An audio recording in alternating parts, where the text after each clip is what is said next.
This is the VOA Special English Economics Report.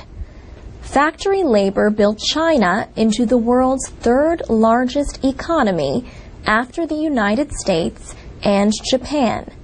Now something else is building: labor tensions.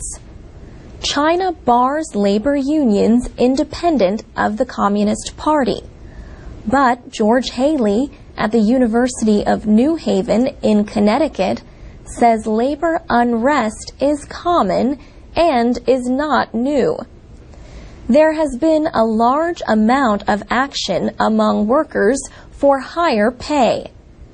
Disputes are especially common in the Pearl River manufacturing area in southeastern China. Companies there have resisted raising wages. For years, millions of Chinese from inland provinces have flooded into eastern industrial centers. But young workers are increasingly dissatisfied with the pay and working conditions. Inflation hurts too. China's export-driven economy has been recovering from the worldwide downturn. The growth rate in the first 3 months of this year was nearly 12%. But China could raise interest rates to control growth and inflation. Prices rose in May at the highest rate in a year and a half. Migrant workers also face added costs for services that were free in the past, like medical care and education. Also, the easy availability of credit has pushed up housing prices.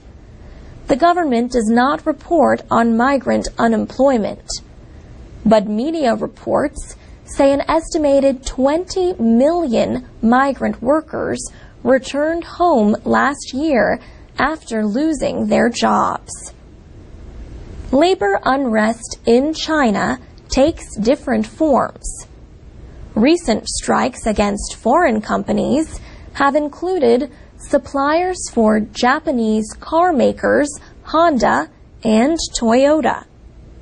In Shenzhen, at least 10 employees at factories owned by Taiwan's Foxconn have killed themselves since January.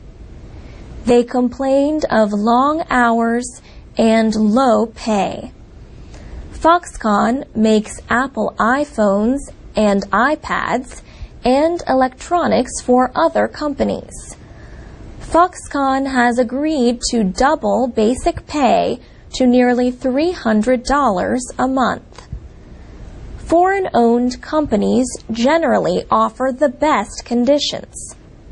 Professor Haley says profit for the average Chinese company is less than 5%. The government has tried to get foreign companies to move factories inland, where pay remains low. Some young workers in the South have organized protests using the internet and mobile phones. What remains unclear is how far this can go before the government reacts to it as a threat. And that's the VOA Special English Economics Report.